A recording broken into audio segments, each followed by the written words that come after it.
So I started a project yesterday and I spent about 3 hours at it. I didn't film anything. The project that I'm working on is I'm changing the freshwater holding tank in my trailer. At first I wasn't even going to film this whole project, but once I got into it up to my elbows, I realized that there's a lot of confusing stuff going on here, and there's a bit of a lack of information online for anyone that wants to do this. So I will post all the information for the parts that I have. It's a tank from RecPro, and it is the universal fitting kit that they ship with the tank. At least I didn't have to order mine separately. They threw it in. It's something that you can do at home if you're willing to go for it. I go for a lot of things, I guess. Like I said, I wasn't originally going to record any of this, but I'm coming back at it now because of the whole process of going through it. So my hope is that I can help you figure out how to do this on your own by basically listing out the parts needed. What helped me, for instance, is looking on the comments in RecPro, and one person made a post in there saying he's a plumber and he used Schedule 40 fittings in the bungs. Well, that was a huge help, just that little bit of information to me, because now I had a direction that I could go in. I can find most of what I need in the Schedule 40 line of things. If you're unfamiliar with that, that's the white PVC fittings, the Schedule 40. You will see it in glued together fittings or threaded. But again, that when they say like a 1/2 inch fitting, they're talking about the inside diameter of something, not the outside diameter. So you have to figure out what the outside diameter is of the particular fittings, and you have to get the correct fittings because you are transitioning to 1/2 inch pecs, crimp fitting, for instance, or the 1 3/8 fill tube, right? Or a 1/2 inch barb fitting for your vent tube. I've got it up on ramps, blocks right now to get enough clearance to be able to crawl underneath it and work, because this trailer sits quite low to the ground, and getting underneath there for a person of my robustness is challenging. So anyway, my old freshwater tank had a leak in it, had a crack in it actually. Has a crack in it, not past tense. The tank is the tank. It's sitting in the back corner over there. You can see it on the ground. And it's been like that since I bought the trailer. When I went to buy the trailer, it was February, it was really cold, it was frozen out. I looked underneath the trailer and I'm like, so you know the tank is cracked, right? And he goes, it is? I didn't know that. And I go, well, there's Eternabond tape that somebody has put across the bottom of the tank trying to contain the leak, and there's an icicle hanging down. So I knew it was cracked when I bought it. And the trailer's from 2006, so it's 19 years old, and so replacing these tanks, you're not going to get exactly like for like. You have to get a tank that's close. And so I was able to find a tank that volume-wise holds the same amount. Dimensionally, it's very close, but the design of the tank itself is not exactly the same. The old tank that was underneath there has rails or has a ledge across the top of it, which the brackets were able to support the tank from. And this tank that I'm replacing it with, it doesn't have any extra lip along the edge of it. Getting the old tank out was easy. I just undid the self-tapping bolt screws that were holding the brackets in place, and the tank drops out. After releasing stuff on the inside first, you have to make sure that the tank will release. You have your freshwater fill line, you have your air vent coming in, and there's also the fitting that connects the your 12-volt pump to the tank. So you have to release those things. Once those are released, the tank can literally just drop out the bottom. So that was easy. I had to take the old brackets right out of there because they were no good to me anymore. So I had to figure out how to put brackets back in to hold up the new tank. That wasn't the difficult part though. The difficult part, because when you buy these tanks, they don't come with any fittings on them. They're usually just a blank tank. And you have to put the fittings in the appropriate locations to fit your trailer. And so I had to put the tank up into the position that it was going to be in, where it's going to live, so that I could then mark the layout of where my fittings were going to go. The challenge was I'm by myself and I needed like a third and fourth hand to try and maneuver this tank up into position. At first I tried a scissor jack that I had to act as a third hand. That was just terribly frustrating, trying to get the tank to balance on there while I'm trying to wind the scissor jack up and lift the tank into place. That was no bueno. I managed to figure out a way to do it using a strap, and that worked quite well. I could just then center the strap on the tank. I could slide one arm underneath the tank and then tighten the strap up and lift the tank up high enough so that it would stay there. And then I just wedged some wood underneath to make it tight up against the underside of the trailer, positioned it exactly the way I needed to. Then I was able to go back inside and mark my layout for my fittings. Okay. Actually, here's a close-up look of the old tank that came out of there. These are the fittings that I'm talking about that come up into the trailer. You can see this heavy lip here where this rested on the original bracket. The brackets were on the upper part of the frame. Now they have to go on the lower part of the frame because the brackets are now supporting the tank from the underside, like that. This cross piece is just sitting in there temporarily right now. I haven't affixed it yet. I need to prevent the tank from sliding side to side, so I have one on either side, a cross piece. I will probably put another cross piece across the middle of the tank, and that will help provide strength from any weight like that. It's not recommended to drive with these tanks full of water, but if the tank is strong enough and your support system is strong enough, you can get away with it. Your mileage may vary. I'm not recommending you do it. That's up to you. And there's an up close look of the hack job repair that the previous owner attempted. So I'm no expert, but I think I'm on the right track with wanting to replace this tank. So where am I at now? I've got the tank positioned. I've got enough of the bracketing in place to be able to duplicate the exact location of the tank when I put it back in, because I have to take it out again. I've got the layout positions for my fittings marked. So now it's installing these fittings. And I'm going to be honest with you, this is the kit that comes with the tank. We'll find out if it works. I don't exactly trust them. I'll show you what I mean. I've just been throwing all my little parts into the bag. You see these rubber bungs? There are a variety of sizes. There is this is a 2-inch bung, I believe. Yes, there it says 2-inch right on it. So that's a 2-inch. There are 2 1.5s. That's a 1-inch. That's a 1-inch. These are called 3/4. And these ones are called 1/2-inch. So they give you a good selection, but right off the hop, the sizing is confusing. Let me explain. This is a 1/2-inch fitting.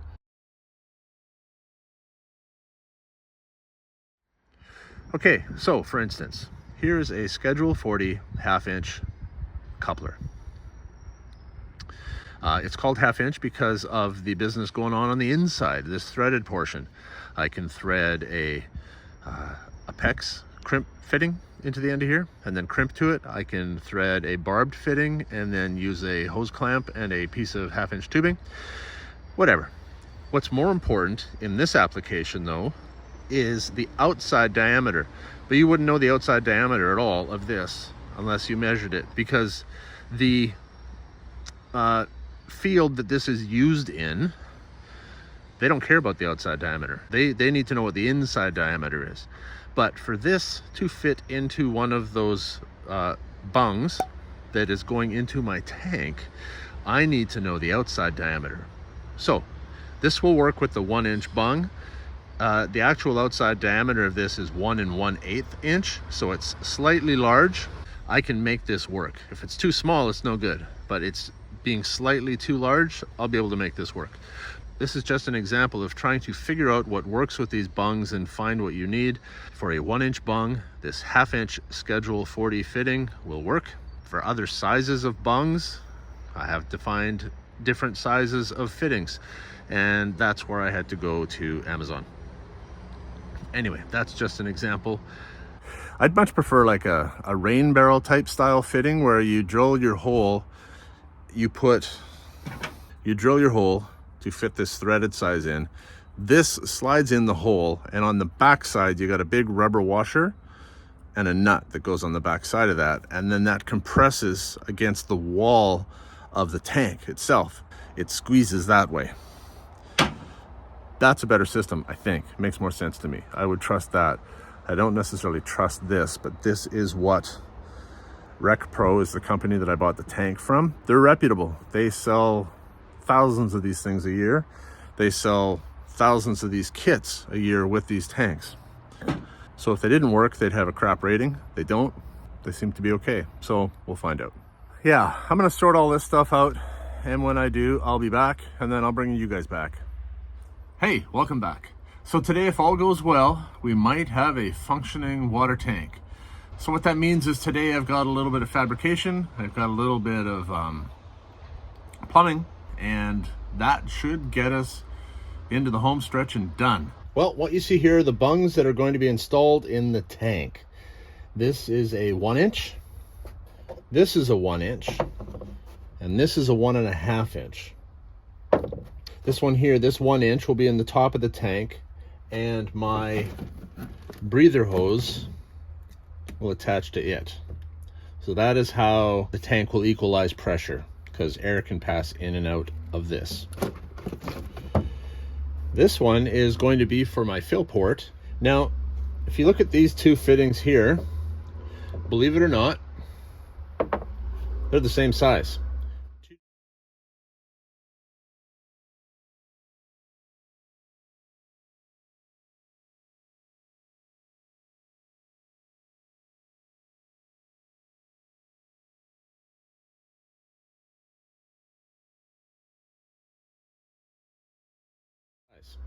Two different manufacturers. So I ordered two different ones because I didn't know how they were going to fit in this bung.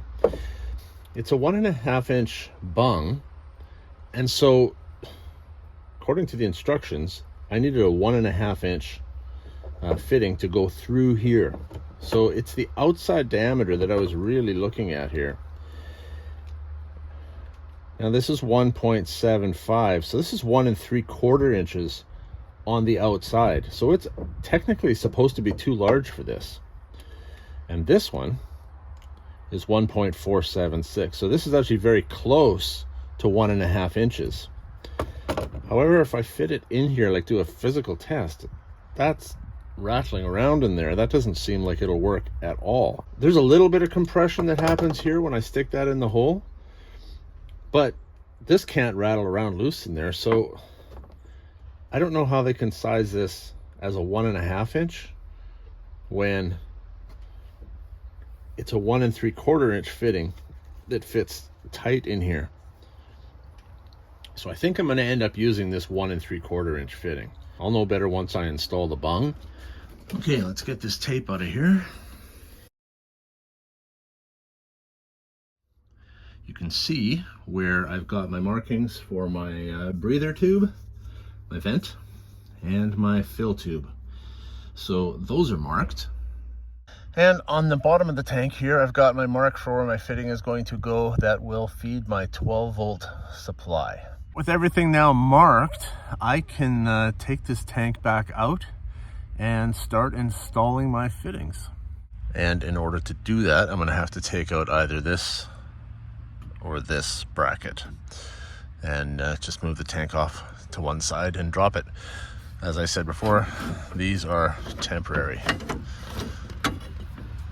They will eventually be permanent, but for now, they're not. I need to do the installation in the right order, and if I install these permanently, at this point, they'll just get in the way.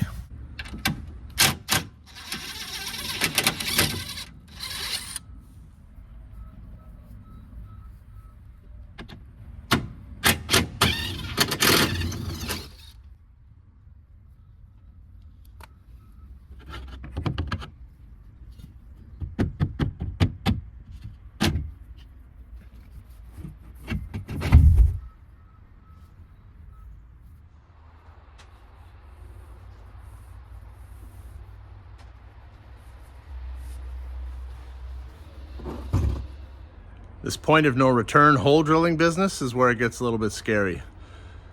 You have one shot at this, and if you screw it up, you may need to get a new tank. This is supposed to be 1 3/4, 1.7165 inches. All right, 2.5 right there. 2.46. Perfect. I'm going to start by drilling small pilot holes. I'm committed to those locations now. And one more down here as well.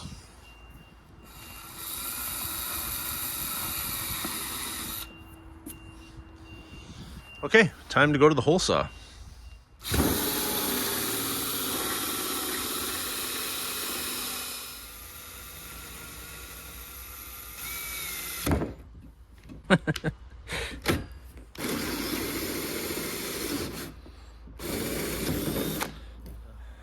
I'm gonna grab a little bit of emery paper here now, or a little sandpaper, to just clean up the edges a bit. Some people use a knife and they scrape it. I prefer not to do that. You run the risk of cutting a groove into the edge, and then if you do that, you could potentially compromise the seal around here. So I'm gonna use a little bit of emery cloth.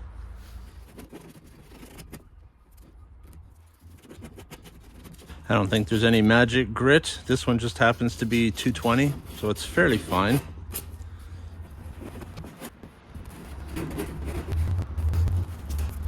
You're not changing the size of the hole, you're not changing the roundness of the hole, you're just taking out those little pieces that didn't get cut properly. Okay.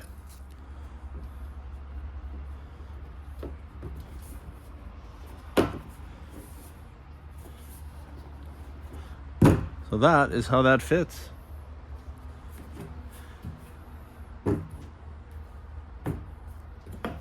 And that is the thickness of this tank. It's pretty thick, actually. I think it's thicker than my original.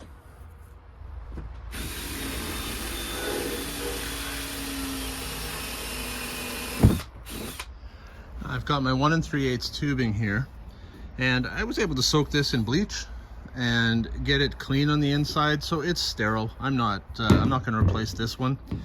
I did replace my other one because there was something living in it at some point in time, but this fill tube is fine. And as far as the fitting goes, while this side here, I can't touch this side. This is the side that's fitting into my bung. I took this side, which was a little bit large, and I just took it to the belt sander, and I took a bit of the profile off of that, and it fits perfectly in there now. So with a hose clamp around there, this will be a nice tight seal. And then this will get pushed into the bung when the time comes.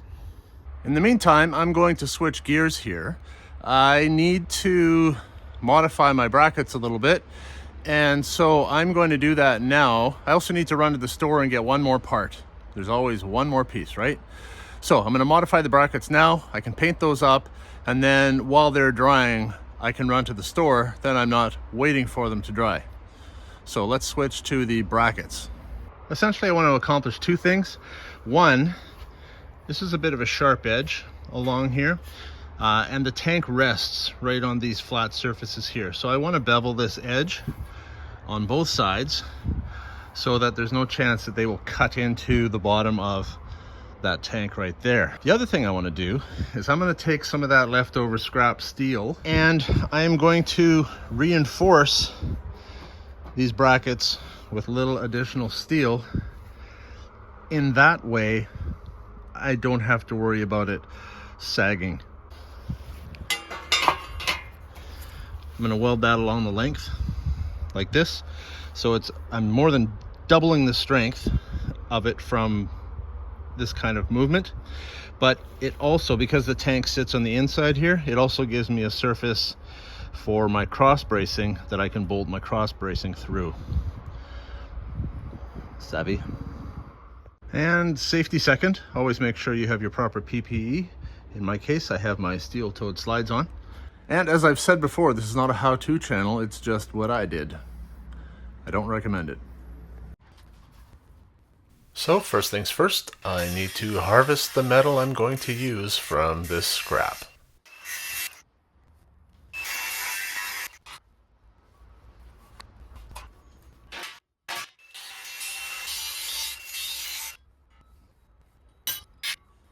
No grass fires, no bleeding. So far, so good.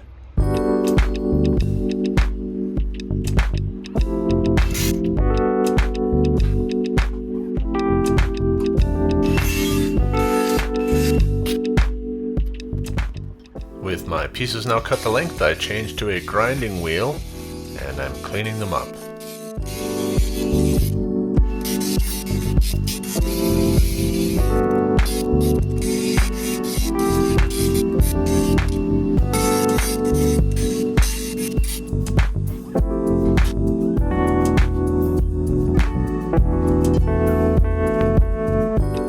Next steps. I'm going to clamp them tightly together so I can weld them tightly together. For welding, I think I might actually go put some shoes on. Hot slag has a way of burning through your skin pretty quickly. Also, shoes will come in handy in case I need to stomp out any grass fires.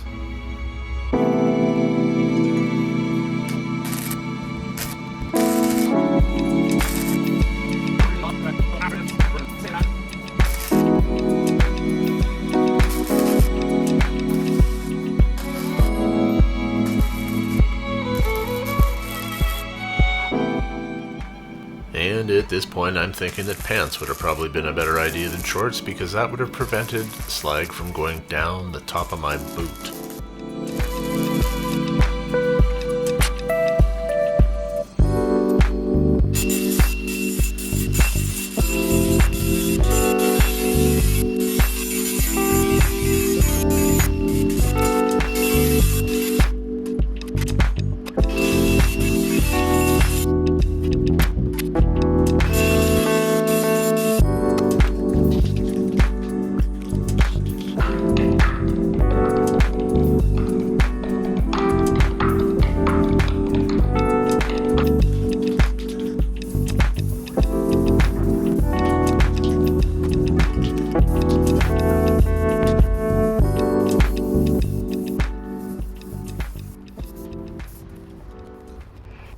All right, it's time to go pick up that fitting I need. Like so.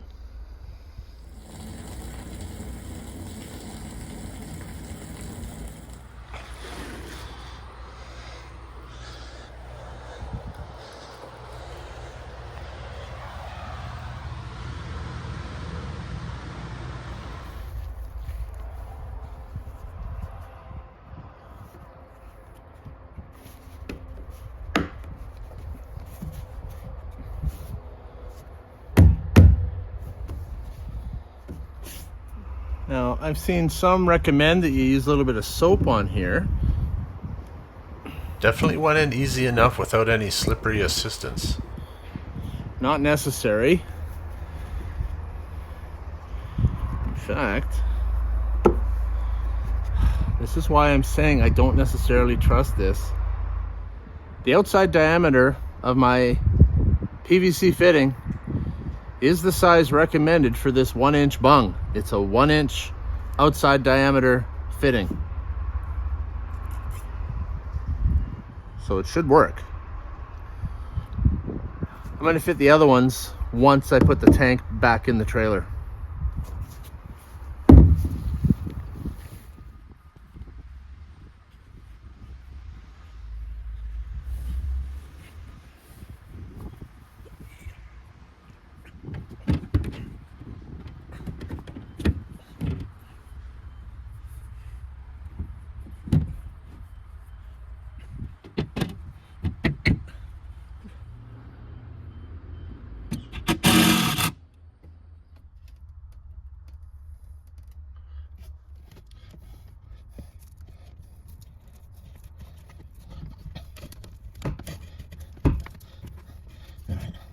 There's one.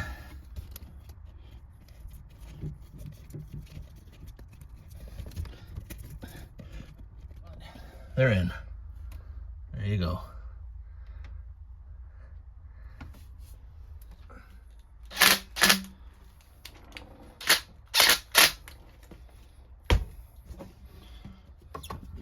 The fact that both my fittings at 1 1/8 and 1 3/4 are a little bit larger than the 1 inch and 1.5 inch bungs, and that they went in as easy as they did, makes me a little bit suspect.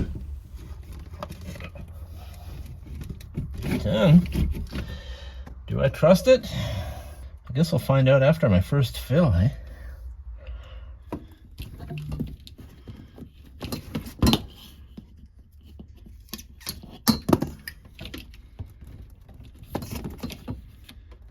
Okay, there's that end done. Well, it is in. Not the final installation in, but the tank is in position for the final time. Hopefully I don't have to take it back out again. This old plumbing now can come out. That'll be replaced with a new connection is going to join to here. And I think next steps might be spray foam. I want to put a bead of spray foam up underneath between this gap here, just to prevent the tank from bouncing up and down as I'm driving down the road. That will hold the tank tight to the brackets. If this doesn't work, if these fittings leak, I'm not spending another $500 on a tank and $50 to $100 on fittings for this trailer. So if it works, awesome. I hope it does. If it doesn't, well, I'm out about $600. Well, I'm happy with almost every part of this installation. I'm happy with the tank. I'm happy with the brackets I made, but I am not convinced, as I've said many times before, and I know I keep going around in circles with it, but I'm not convinced that those bungs from RecPro are going to create a good seal. The instructions are not clear. I'm going to cut to those right away and show you the instructions and show you the language that's used in them. It's a little bit unclear, but what I am pretty much positive they're saying is that you need to size the outside dimension of the fitting that you are inserting in the bung. It needs to be the same size as the bung. So if it's a 1 inch bung, you need a fitting with a 1 inch outside dimension. If it's a 2 inch bung, you need a fitting with a 2 inch outside dimension, and so forth. The size of the hole that you cut for that bung is specified, and that's clear. But it's the fittings that you put in the bung once the bung is in the tank that it seems so sketch to me. On my 1 inch bung, for instance, my PVC fitting is actually 1 1/8 the outside diameter. So it should fit tight. And they recommend using dish soap to lubricate it to be able to fit it in there. Well, I had no problem pushing it in there. In fact, I had to be careful not to push it too far. The 1.5 inch bung that I installed in the top of the tank for my freshwater fill hose, the outside diameter of that fitting was actually 1 3/4 inches. So it should have been even tighter and required The soapy lubrication. But again, it didn't. I fit it in there very easily. So this is why I'm not convinced that they will work. So the challenge is that if it does leak, I don't have time to repair it before my next camping trip. So if it leaks, I will have to go without the use of the tank that I just installed and come up with some other water carrying solutions. So at this point in time, I think I'll just take it down off the blocks and run it over to the house and stick a hose in the tank and put some water in it, and we will see what happens. Before I do that, these are now painted and dried, and I need to install these cross pieces into the framework underneath there to prevent the tank from moving back and forth, side to side. So I'll do that first. While I'm under here installing these brackets, this seems like as good a time as any to talk about this. I mentioned earlier that I made a little upgrade that would eliminate the need to put 2 holes in the tank here. I could just put 1, and that's this little valve right here. It's a 3-way valve. So in its current position, water can go from the tank to the pump. And in this position here, I can drain the tank. Eliminates the need to put 2 holes in there, which, considering that I may have to do a repair on this one. All right, let's prove me wrong. I think it's gonna leak.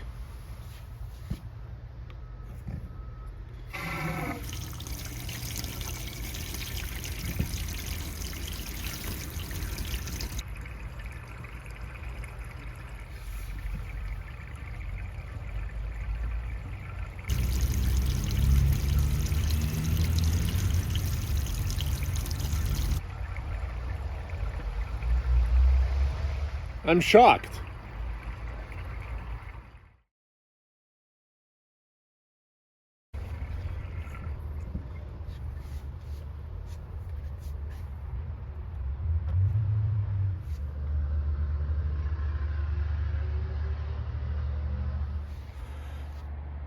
It hasn't leaked a drop. I've had a camera trained on the actual fitting underneath the trailer at the tank.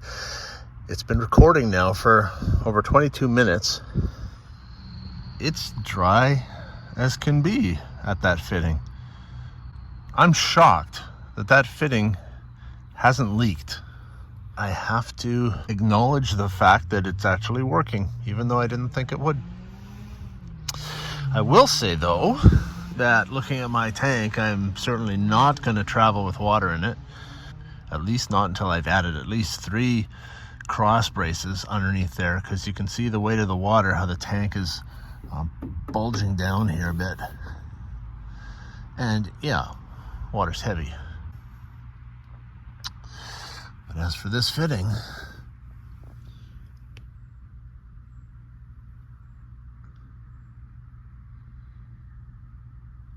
I've got to say it's holding up. And while that is not at its full capacity, it's only maybe a third full, that fitting is completely underwater. You can see the water line just above the edge of the rubber bung, so that fitting is fully submerged. Huh. Would you looky there. Well, those fittings far exceeded my expectations. I put a drip pan underneath the fitting for the last 24 hours. Not a single drop. Not a single drop leaked out of there. Now this is a tank that's 1/3 full and it's static. I'm not moving. If I was rolling down the road, maybe that would change things. I don't know. Having said that, you're not supposed to drive with water in your tanks anyway. Which means that if I were to pull into a campsite, fill up my tank, and hang out for the next few days in my trailer, I should not have any issues at all. And so I have to give them at least a 3.5 out of 5 in terms of rating them. And the 1.5 loss is simply to do because the instructions are not clear in how best to install them. I don't think they are. There's a lot of ambiguity in there. I think they could be far improved. Communication is really important when it comes to stuff like this. I think the people who sell these could do a much better job of communicating the actual way to install them. But otherwise, as far as functionality is concerned, it's holding up, at least for now. It's been 24 hours. So maybe I'll check back in 6 months or a year from now and give you an update. But until that time, I've got to say that they're working. So thanks so much for watching. I hope you learned something. See you next time.